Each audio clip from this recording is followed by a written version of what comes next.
اعوذ باللہ من الشیطان الرجیم بسم اللہ الرحمن الرحیم الحمد للہ رب العالمین الصلاة والسلام علی اشرف الخلق محمد وآلہ الطیبین الطاہرین اللہم صلی علی محمد. ہماری گفتگو چل رہی ہے وضو کے بارے میں مسائل سمان میں. ہم نے 4 مسئلوں کو پڑھ لیا اور وہ گزر گئے. آج ہم المسئلۃ الخامسہ یعنی المسئلۃ الخامسہ یعنی 5واں مسئلہ یا رابعہ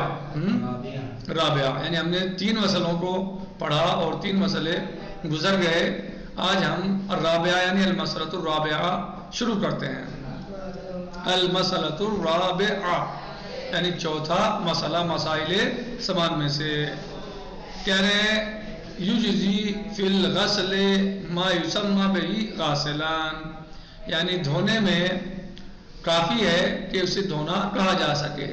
یعنی جب انسان جو اعضائے وضو دھونے ہیں اور وہ اعضائے وضو کو دھو رہا ہے تو کتنا دھونا چاہیے, کیا کرنا چاہیے کا اسے دھونے کا نام دیا جا سکے, اس پر دھونا صادق آ سکتا ہو. وَإِن كَانَ مِثْلُ الدَّهْنِ کہہ رہے ہیں کہ اگر اس کے دھونے کی جگہ پر مثلا دہن ہے, دہن یعنی کلر وغیرہ جو ہوتا ہے, وَمَنْ كَانَ فِي يَدِهِ خَاتَمٌ اس سے اور کہہ رہے ہیں کہ اگر کوئی چکنائی وغیرہ تیل وغیرہ لگا ہوا ہے یا ہاتھ میں انگوٹھی ہے, کوئی چھلا ہے, اس طرح کوئی چیز جو پہنتے ہیں, فعلیہ ایصال الماء الی ما تحتہ تو واجب ہے وضو کرنے والے کے اوپر کہ پانی کو اس کے نیچے تک پہنچائے. یعنی اگر دہن وغیرہ لگا ہوا ہے تو اس کو کوئی حل ہی نہیں ہے, اسے تو ہٹانا ہی پڑے گا, صاف کرنا ہوگا. لیکن اگر تیل ہے یا کلر ہے, پینٹ وغیرہ ہیں یا اس طرح کی اور چیزیں ہیں, یا خواتین ناخن پالش لگاتی ہیں, نیل پالش جسے بولتے ہیں, اگر وہ لگاتی ہیں تو چونکہ نیل پالش مانے ہے وضو میں اور پانی نہیں پہنچنے دے گی وہ ناخن تک, تو لہٰذا اس کو وضو سے پہلے ہٹانا ضروری ہے. اور اسی طرح کوئی چکنائی لگی ہوئی ہے ہاتھ پر, یا کوئی تیل لگا ہوا ہے, یا کوئی کلر پینٹ وغیرہ لگا ہوا ہے, پینٹ وغیرہ جو پلاسٹک پینٹ ہوتے ہیں وہ لگے ہوئے ہیں, یا کوئی ایسی چیز لگی ہوئی ہے جو پانی کو کھال تک پہنچنے میں مانے ہو, تو پہلے ضروری ہے کہ اسے ہٹایا جائے. لیکن اگر جسے انگوٹھی پہن رہا ہے انسان یا کوئی چھلا پہن رہا ہے تو ضروری ہے کہ اس کے نیچے پانی پہنچایا جائے. اس کے نیچے پانی کیسے پہنچے گا, یا تو آپ اسے نکالیے یا اسے ہلائیے, حرکت دیجئے تاکہ اس کے نیچے پانی پہنچ جائے اور وضو صحیح ہو جائے. کیونکہ اگر تھوڑا سا حصہ بھی خالی رہ گیا بغیر پانی کے تو وضو صحیح نہیں ہے. فعلیہ ایصال الماء الی ما تحتہ تو ضروری ہے پہنچانا پانی, وضو کرنے والے کے اوپر پانی پہنچانا ضروری ہے, انگوٹھی یا چھلے اس طرح کی چیزیں جو ہوتی ہیں ان کے نیچے بھی, تاکہ وضو صحیح ہو جائے. وَإِن كَانَ وَاسِعًا اور اگر وہ وسیع ہے یعنی کشادہ ہے, انگوٹھی جو پہننے ڈھیلی ہے, انگوٹھی ڈھیلی ہے تو یعنی استحب لہ تحریکہ تو پھر مستحب ہے اس کے لیے کہ اسے حرکت دے لیں, ایسے ہلا لیں تاکہ یقین ہو جائے کہ ہم نے پانی پہنچا دیا ہے اور پانی پہنچ گیا ہے, تاکہ صحت وضو کا یقین ہو جائے اور پانی پہنچنے کا یقین ہو جائے کہ ہم نے پورے اعضائے وضو کو اچھی طرح دھو لیا ہے اور پانی انگوٹھی کے نیچے پہنچ گیا ہے. تو یا تو آپ اسے اتار دیجئے اتارنا چاہیں, اور نہیں تو آپ اسے حرکت دے لیجیے اگر وہ کشادہ ہے, یعنی اگر وہ ڈھیلی ہے. تحریک یعنی ہلانا, اسے ہلائیے, حرکت دیجیے, مستحب ہے. المسئلۃ الخامسہ 5واں مسئلہ کیا ہے؟ من کان علی بعض اعضاء طہارت جبائر. جی تو ہم نے جو مسائل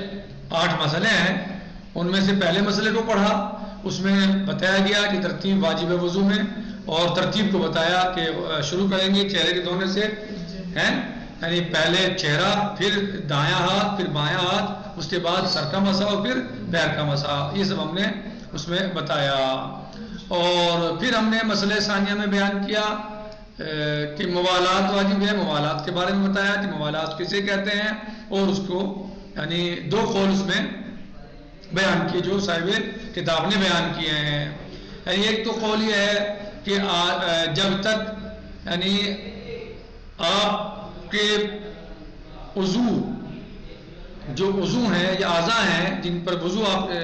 وضو کر رہے ہیں، جن کو دھو رہے ہیں یا مسح کر رہے ہیں، کہہ رہے ہیں اگر پہلے والا وضو جب تک نہ سوکھے اس وقت تک آپ دوسرے والے وضو کو دھو سکتے ہیں، موالات باقی ہے۔ ایک قول ہے یہ۔ دوسرا قول یہ ہے کہ نہیں، موالات کا مطلب یہ ہے کہ فوراً آپ جو ہے وہ ایک کے بعد دوسرے کو انجام دیجئے۔ ہاتھ دائیں ہاتھ دھو لیا ہے تو بائیں ہاتھ فوراً دھوئیے، چہرہ دھو لیا ہے تو فوراً دائیں ہاتھ دھوئیے، دائیں ہاتھ سے فارغ ہونے تو فوراً بائیں ہاتھ کو دھوئیے۔ اور یہ جو آپ جو ہے کہ سوکھنے والا مسئلہ ہے، یہ حالت اضطراری میں ہے، حالت اختیاری میں نہیں ہے۔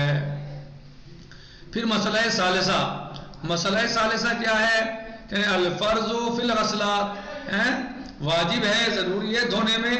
مرتن واحدہ، یعنی چاہے چہرے کا دھونا ہو یا ہاتھوں کا دھونا ہو، ایک مرتبہ دھونا واجب ہے۔ والثانیۃ سنہ، اور دوسری مرتبہ سنت ہے، یعنی چہرہ پہلی مرتبہ دھونا واجب ہے اور دوسری مرتبہ دھونا سنت ہے، مستحب ہے۔ والثالثۃ بدعہ، اور تیسری مرتبہ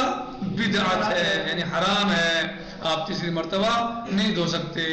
وَلَيْسَ فِي الْمَسْحِ تکرار، اور مسح میں تکرار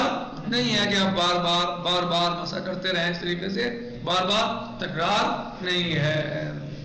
یعنی مسح میں آپ تکرار نہیں کریں گے۔ اور مسئلہ رابع جو آپ نے ابھی پڑھا وہ یہ ہے کہ دھونے میں کافی ہے کہ اسے دھونے کا نام دیا جا سکے، کتنا دھوئیں، کیسے دھوئیں، تو وہ تو بتا دیا کہاں سے کہاں تک دھوئیں ہیں اور کس طرح دھوئیں، اوپر سے نیچے کی طرف دھوئیں مثلاً جو ہے، لیکن کیسے کیا دھوئیں، کتنا دھوئیں کا جو ہے وہ اس پر دھونے کا نام صادق آ سکے، اسے دھونا کہا جا سکے کہ آپ نے دھویا ہے۔ وہ انکانہ، اگر اس پر جو ہے وہ مثلا کوئی چکنائی لگی ہوئی ہے، تیل لگا ہوا ہے، پلاسٹک پینٹ لگا ہوا ہے، یا ناخنوں پر جو ہے وہ ناخن پالش لگی ہوئی ہے، تو اس کو آپ ہٹائیے، صحیح۔ ومن کانہ فی یدہ خاتم اسیر، اور جس کے ہاتھ میں انگوٹھی ہے یا کوئی اس طرح کا چھلا وغیرہ ہے تو اسے وہ یا تو نکال دے اگر ٹائٹ ہے، اور اگر ڈھیلی ہے تو پھر اس کو حرکت دے لے۔ لیکن مہم کیا ہے، ایصال الماء الی ما تحتہ، مہم کیا ہے، ضروری کہ آپ پانی کو اس کے نیچے تک پہنچائیں، آپ کیسے پہنچا رہے ہیں آپ جانیں، لیکن کیا ہے کہ بہتر ہے ٹائٹ ہے تو اتار دیں اور ڈھیلی ہے تو اسے حرکت دے لیں انگوٹھی وغیرہ، صحیح۔ آ جائیے المسئلۃ الخامسہ، من کان علی بعض اعضاء طہارت جبائر فإن أمكنه نزعها أو تكرار ما عليها حتى يصل إلى البشرى وجب۔ کہہ رہے ہیں کہ من کان بعض اعضاء طہارت جبائر، اگر کسی انسان کے بعض اعضاء طہارت پر جبائر ہو، یعنی جبیرہ وغیرہ ہو، پٹی وغیرہ ہو رہی ہو، پٹی ہے یا دوائی لگی ہوئی ہے اس طرح کی کوئی، صحیح، تو اس میں کیا کریں، کہہ رہے ہیں فإن أمكنه، اگر ممکن ہو نزعها، اس کو ہٹانا، اور پھر اس کے اوپر اور تکرار ما علیہا حتی یصل الی البشریٰ وجبا، یعنی اگر اس کو ہٹانا، جدا کرنا ممکن ہو کہ ہم اس کو ہٹا سکیں اور پانی اس کے اوپر ہم پھیر سکیں، پانی پہنچا سکیں یہاں تک کہ پانی کھال تک پہنچ جائے، وجبا نزعها، وجبا نزعها، کتاب میں دیکھیے وجبا یعنی وجبا نزعها، یعنی اس کا جو ہے وہ کیا کرنا، یعنی اس کا ہٹانا واجب ہے، فہم تم؟ اگر ممکن ہو اس جبیرے کا ہٹانا تو تاکہ ہم اس کے ہٹا کر کھال تک پانی پہنچا سکیں، اسے دھو سکیں، وجبا، وجبا یعنی وجبا نزعها، اس کا ہٹانا واجب ہے۔ جبیرہ یعنی جو پٹی ہوتی ہے ہاتھ پر چوٹ لگ گئی یا زخم پر مثلا جو ہے وہ مرہم لگا ہوا ہے یا اور کوئی چیز ایسی چڑھی ہوئی ہے یا پلاسٹر ہوا ہے چیزیں انسان کا بھی سب اس کے احکام ہے کہ ہٹا سکتے ہیں آپ اس کو تو ہٹا دیجئے اور آپ نہیں ہٹا سکتے تو اس کو پھر تو مجبوری ہو گئی پھر اس کے اوپر ہاتھ پھیر لیجیے وہ الگ چیز ہے لیکن ہٹا سکتے ہو تو آپ کو ہٹانا واجب ہے اور کھال تک پانی پہنچانا ضروری ہے وَإِلَّا أَجْزَأُ الْمَسْحُ عَلَيْهَا اور اگر آپ نہیں ہٹا سکتے تو کافی آپ کے لیے کہ اس پر مسح کرتے ہیں یعنی مان لیجیے خدا نہ خواستہ کسی کے یہاں پر ہاتھ پر پلاسٹر بندھا ہوا ہے اور کھولیں گے تو مشکل بنے گی تو آپ اس پر ہی ہاتھ پھیر لیجیے کسی کے یہاں پر پٹی بندھی ہوئی ہے کھولیں گے تو کھولنا ممکن نہیں ہے مناسب نہیں ہے نقصان دے گا یا پانی ڈالیں گے تو پانی نقصان دے گا زخم کو مثلا زخم اس سے بڑھ جائے گا کوئی اور مشکل پیدا ہوگی تو پھر چاہیے کہ گیلا ہاتھ جو ہے اس کے اوپر پھیر لیں یہی کافی ہے شِوَاءٌ كَانَ مَطَاطَهَا طَاهِرًا اور نجسن یہ آپ کے دماغ میں بات آ سکتی ہے کہ صاحب ہو سکتا ہے کہ یہ پٹی کے نیچے یہ پلاسٹر کے نیچے کوئی دوائی لگی ہوئی ہے یا ہاتھ نجس تھا یا خون تھا اس کے اندر نیچے تو نجس ہے یا کوئی دوائی جو نجس دوائی نجس نہیں ہوتی بتاتے خود کسی وجہ سے وہ نجس ہو گئی کسی وجہ سے نجس ہو گئی مثلا خون لگا ہوا تھا دوائی بھی اس پہ لگ گئی تو نجس ہو گئی وہ بھی مسئلہ یا ہاتھ نجس تھا پہلے سے یا مثلا جس نے کیا ہے پلاسٹر یا پٹی یا زخم پر مرہم لگایا اس کے ہاتھ نجس تھے تو اس نے وہ دوائی لی اور لگا دی مثلا تو جگہ نجس ہو گئی آزائے وضو نجس ہو گئے آزائے وضو نجس ہو گئے تو اب کیا کریں کیا اس میں کوئی مشکل نہیں ہے چاہے وضو پاک ہو یا نجس ہو اب اس سے بحث نہیں ہے نماز سے آپ اس کو صرف مسح کر لیں گے کافی ہے سِوَاءٌ كَانَ مَا تَحْتَهَا چاہے وہ دوا ہو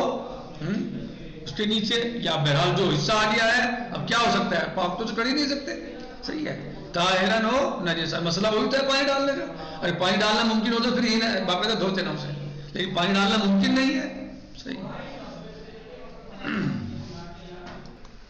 یعنی اب اس کے نیچے جو ہے دوائی ہے یا جو بھی چیز ہے اگر وہ پاک ہے یا نجس ہے وَإِذَا زَالَ الْعُذْرُ اور جب عذر زائل ہو جائے استانفت طہارہ تو پھر طہارت کو دوبارہ سے یعنی جب عذر زائل ہو جائے پٹی کھل سکتی ہے ہم پلاسٹر ہٹا سکتے ہیں تو پھر ہم وضو کو دوبارہ سے باقاعدہ اسی طریقے سے کریں گے جیسے طریقے سے روزانہ یہ کرتے ہیں کرنا چاہیے جو بتایا گیا ہے واضح ہوا جی وَإِذَا زَالَ الْعُذْرُ اور جب عذر زائل ہو جائے یعنی انسان اب وضو کر سکتا ہے کوئی مشکل نہیں ہے پلاسٹر یا پٹی کھولنے میں تو پلاسٹر پٹی کھول دے گا اور وضو کرے گا استانفت طہارہ تو وہ طہارت کو دوبارہ کرے گا یعنی وضو کرے گا اور وضو سے جو جس لیے وضو کرنا چاہتا ہے پھر اس کو انجام دے گا الا تردد فیہ کہہ رہے ہیں اس میں تردد ہے یعنی اس میں اقوال ہے مختلف اس میں تردد ہے ہاں کہ آیا یعنی انسان نے حالت عذر میں وضو کی تھی اور اب اس کا عذر زائل ہو گیا اور وضو باقی ہے مان لیجیے اب کیا کرے دوبارہ کرے یعنی اس میں تردد ہے المسئلہ السادسہ یعنی چھٹا مسئلہ آج انشاءاللہ اس پر اکتفا کرتے ہیں امید کرتے ہیں کہ آپ لوگ سمجھ گئے ہوں گے اور اگر کوئی بات سمجھ میں نہ آئی ہو تو انشاءاللہ آپ سے بعد میں بھی معلوم کر سکتے ہیں والحمدللہ رب العالمین والسلام علیکم ورحمۃ اللہ وبرکاتہ فی امان